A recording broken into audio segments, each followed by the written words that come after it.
to CEC Gurukul lecture in continuation with the series on sociology of work. In today's lecture, we are going to learn about the industrialization. This is a very important process which kind of brought about a large scale change in society and rather considered as a level from which we started kind of considering evolution in terms of technology, in terms of scientific growth. So it was a kind of watershed mark with the entire industrial revolution that society started shifting from domestic modes of production to factory modes of production, and this kind of change in the sphere of work had a large scale impact on the social economic conditions of people, and therefore it is kind of very important. But what is also very important in understanding this process of industrialization is to keep in mind that much of the theories in the beginning was coming in from the Western scholars, and therefore there was a certain kind of bias in it understanding. So we need to also look into it from a critical perspective and try to understand how the impact of technology on society was not always positive. It did have like this amount of negative impact. So to begin with, we know we can kind of need to go back to the mid 18th century, which was one particular period in the history of history, which kind of world history, which kind of brings about a very drastic change. And this kind of begins in the Western context in Britain, which is kind of, we know it is termed as industrial revolution. And to kind of understand the evolution, progress, development, reference to the industrial revolution becomes very significant, because it is from here that we start talking about technology, we start talking about rationality, we start talking about scientific temperament, we start talking about mass scale production. So we understand society, and then industrial revolution kind of sets off society in terms of pre-industrial, industrial, and then we'll see towards the end what comes in as a critical assessment of industrial society was post-industrial society. So it is kind of a technological change, a technological revolution which was bringing about a large scale and a very profound change, not only in terms of production, how economy was functioning, but also on in terms of the impact on our own lives, on the way, because it only not changed the modes of production, but also changed interpersonal relation, it also changed social relations, a large scale of cultural influence from societies which was considered to be modernized and westernized, and therefore it is a kind of a long history, it's a long and complex historical development which is termed as industrialization. So it kind of need to understand what is industrialization, and here we can refer to it as a process of change in technology, and this was basically, you know, was in terms of technology which was used for production of goods and services. So earlier we had this home based industry, or we had this kind of manual work which people used to do through hands, but then there was a kind of inventions, lot of scientific inventions, technology came in, and production was kind of geared up, and with this technology the focus was on mass production. So earlier it was for subsistence, survival, family based production was taking in for survival of the family member. When technology comes in, factories were set up, huge technology, the production was for mass, and when we have this production for mass, then we also kind of have in coming in of the capitalist relation between those who could own the technology and those who could not. So wage structure comes in, inequality comes in, stratification gets further strengthened. So overall it's kind of considered as a economic process. Why? Because it was in the economic field which the technology was being used, but then it is kind of embedded results can be seen in all other realm of life. So economic process that has also become the prime mover a change in polity and society. So around industrials, it will see how the desire to industrialize becomes very important, because every society, every nation, in order to develop, in order to be considered as a developed or a progressive society, kind of started on this process of industrialization. So the entire focus was on use of large amount of technology, not only in economic field but in other realm as well. So industrialization can be defined as a process of changing technology which is used to produce goods and services, and it marked a shift from subsistence based economy to market production. So, when we look into this comparison of the pre-industrial to the industrial society, where industrialization becomes very significant, we see 2 or 3 level of change in the economy. The first, from subsistence, that is for just production, was for consumption. The entire idea of profit was absent, and then when we have this industrialization comes in, there is an entry of market based production. So, with this subsistence to market economy, we also have this shift from family production to factory production. For earlier, production was taking place within the family. Members of the family were taking part in the production. Now the production takes place in the factory, and in the factory then we have a relation between the capitalist and the working class. And earlier, before production was taking place, everybody would had a share in the product. Now the production takes place in the factory. Every workers would only get a share in terms of the labor that they put in, that is their wage, whereas the profit would be then kind of taken care by the capitalist. And that is something which becomes very inevitable, because all across the globe, all across every society, we see industrialization was kind of rapid. So when we also kind of look into industrialization, it was also a shift from agrarian to industry. So it had a large scale movement of people from agrarian rural areas to urban areas, and therefore it could also considered as a process along with urbanization. We often as students read about industrialization and urbanization. So these industries were generally located in urban areas, and the urban areas in then kind of brought about change not only in the economy but also in terms of the lifestyle and the culture of the people. So we need to then ask, why is industrialization inevitable? That is, why was it considered so significant that all societies kind of entered into this process of large scale mass production, factory setup, market? Why did all this become so significant? And as an answer, we know that industrial society was kind of considered more superior than society which was not. So when we kind of do a comparison between agrarian society and industrial society, obviously industrial society are considered to be more progressive and more developed. So it becomes industrialization in that context becomes a symbol of progress, a symbol of development, and therefore it becomes symbolic of potential to adapt to changes. So if you don't, then you kind of would be labeled as conservative, and if you were progressive, you as a society, you had to kind of become a part of the process of industrialization, and it became inevitable marker of growth. Industrialization became a symbol of attempt to move towards progressive and developed society, and there was no other competitors or there was no other alternative. So you either kind of remain stagnant, or you could have the other option was to be part of the industrialization process and be progressive.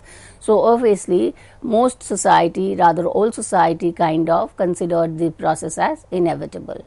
Now when we look into industrial form of production, so we have the pre-industrial society, we have the domestic mode of production, and as we move towards industrial society, we have a factory based production, or what we would also term as industrial form of production. So what are the essential feature? And we know, as I already said, that the hallmark of industrial civilization or society which are termed as industrial society, the main marker is the factory. So it's a clear cut shift from home production to factory production, and factory is a place or a space where a number of workers would be operating on a particular machine, it could be through inanimate source of energy like gas, electricity, anything, but they would be operating on a machine, and in return of the labor that they put in, they would be earning a wage. And then there were small scale factories, but with industrialization becoming so prominent, large scale factory production was required, where a huge amount of capitals were invested, and therefore a large number of workers were put into these machinery, because then it becomes an assembly line production for mass. Increase in production would actually imply profit for the capitalist. So it led to large scale production, and large scale factories were set up. With this industrial factories being set up, as I already said, that there is one very clear class, that is those who were owners of this factories and modes of production, and the working class. But then there were also formation of other middle class, which is would be between the owners and the workers, and this would be the class of entrepreneurs who could kind of had some amount of money that they could invest in these factories and undertake the risk in terms of the operation of these machine technology based. So they were basically in between the workers and the owners. Now what happens was, as we know, when we talked about Karl Marx, we know that as capitalism comes in and workers starts working in factory, there is a level of separation, or there is a level of alienation, on the term used by Karl Marx, where the workers kind of get themselves separated from the ownership of his tools. So nothing belongs to him in the factory. Everything is provided to the worker to work efficiently and produce the maximum. So he becomes a wage labor. He is just kind of required there, just as technology or any machine is required for the production process, and he neither has ownership in the tools, in the machine, nor in the end product. He would be just given his required wage calculated in terms of the physical labor that one puts in. So he is separated from the product, he is separated from the means of production, and therefore he just kind of becomes an individual worker. Then the other feature of industrial mode of production is, when we try to understand industrial society, is division of labor. Now when we looked into Durkheim's contribution to sociology of work, we had discussed that division of labor could the form change from mechanical to organic, because in industrial society what is required is lot of specialization, lot of skill based work. So there is fragmentation of work, there is kind of entire work gets divided into smaller segments, and each one would be doing only a particular level of work. So division of labor, which was in pre-industrial society more or less based on gender and age, now becomes skill based. So the more skilled you are, you will do a particular kind of work, and therefore it could be also division of labor was also in terms of the wage. So the skilled workers could get more wage than the unskilled and the semi-skilled. The next feature of industrial mode of production is the emergence of bureaucratic organization, because when market comes in and production is for the market, there will be competition. Now you need an institution to regulate this competition, and bureaucracy as a rational form of institutional rational legal modes of functioning was able to kind of regulate the competition which was a part of industrial society. So there is also a shift from personal relation to impersonal relation. In the factory, in the bureaucracy, they were all impersonal relations which were significant. So industrial society is essentially an urban society, which I already said, because with coming in of industry, there was a shift of population from rural to cities, and a kind of a completely different lifestyle culture comes in the urban society. And it is also an organization society.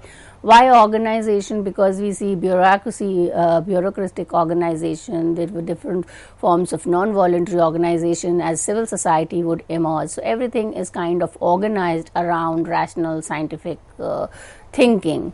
Now when we look into industrialization, it's very important to understand that what was the impact of industry on society, because all society, the industries were not set up at the same time. There were some where industries were existing even prior to the industrial revolution, some it came in later. So when we try to understand the impact of industry, Radhaswami and Radhaswami in their work on industrialization has divided two types of society depending on the impact that was on the society. One is the early developer. Now early developer, as the name itself suggests, are societies where the impact of industry was felt much earlier. You know, it was kind of a long history of having been using industry or having technology for the years. So the examples are given of England, United States and Western Europe, where there was almost 100 years of more where industry was being set up and technology used. Then we have the second category, which is the late developer. Now the late developers are country where industrialization started due to the impact in the earlier developing society, and therefore this is also if we look into the earlier developer and late developer, this whole categorization of developed society and developing society was based on this distinction.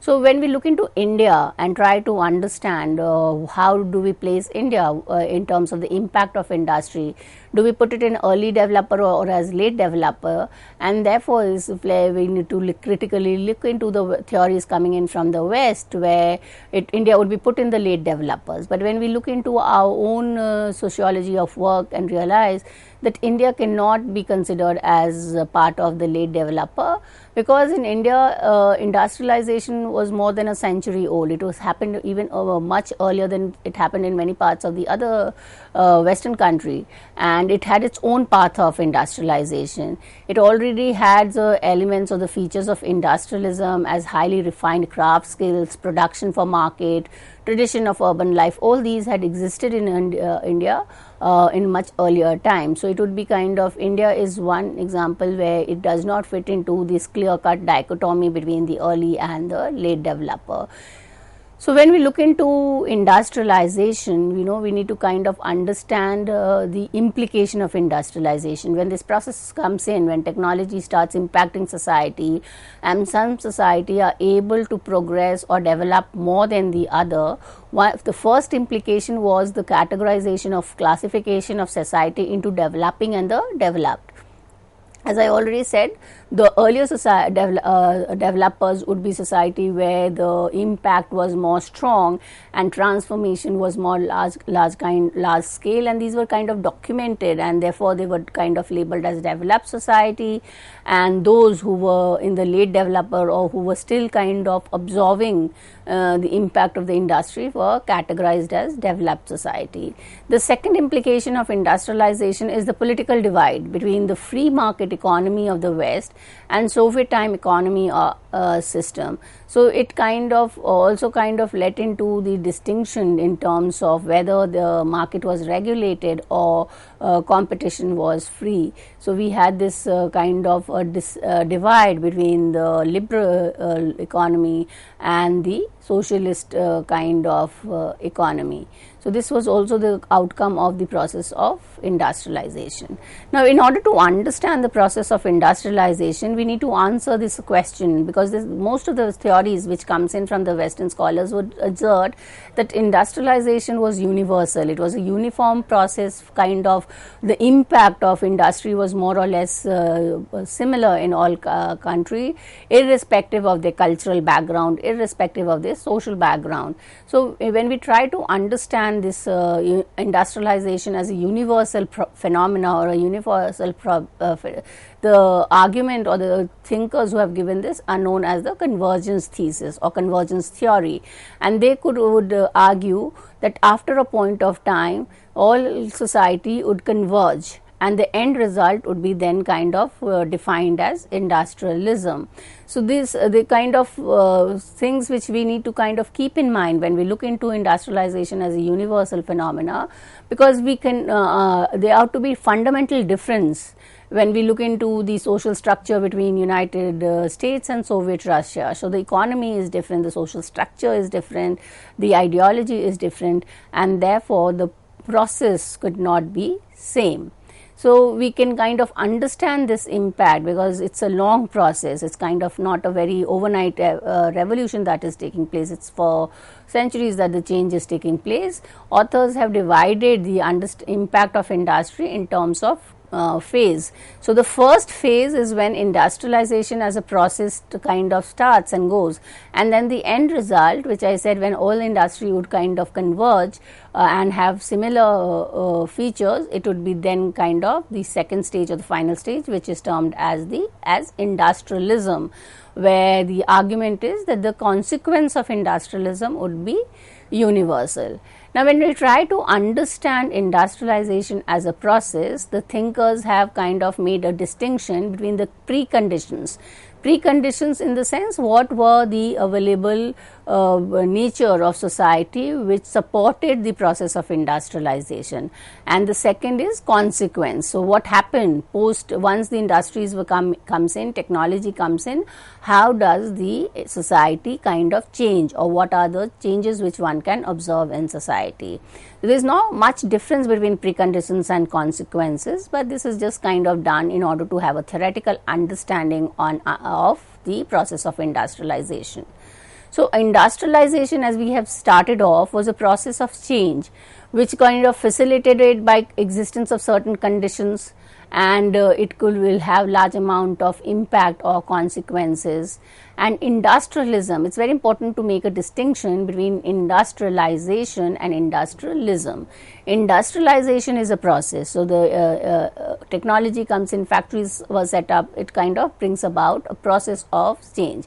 Whereas the ultimate destination, when all the process of industrialization is complete, we would have societies which have certain familiar attributes, and this would kind of be termed as industrialism.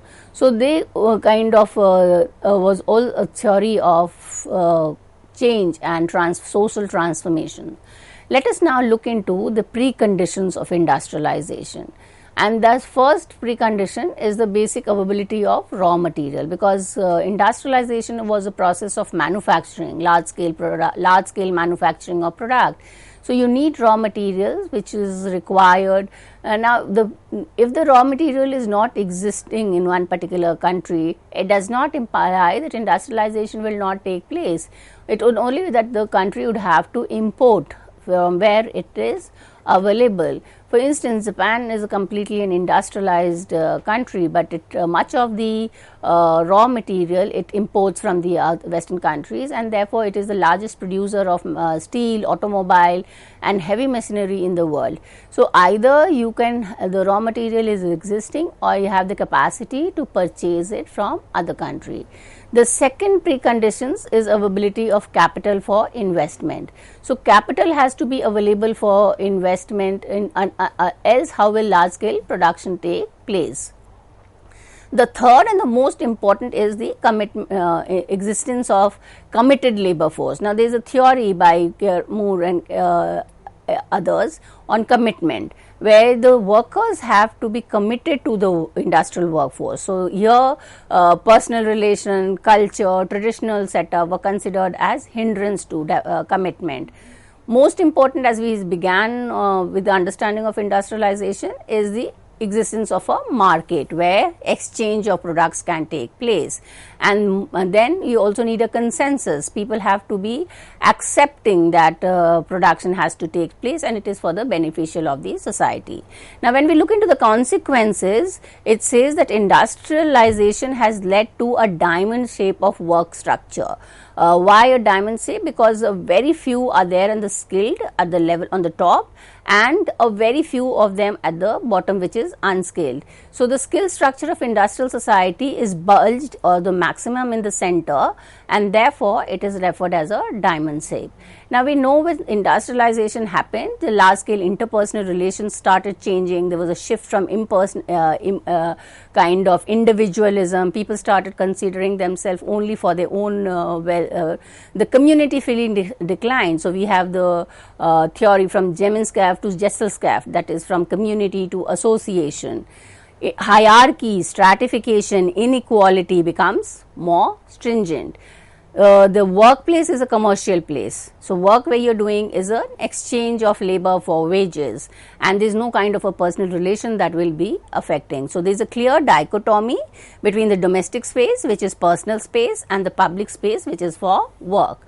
So, it kind of also leads into large number of consequences like increase in population, better kind of medical facilities. So, the death rate reduces, birth rate kind of increases, and therefore, we see a demographic change in the population.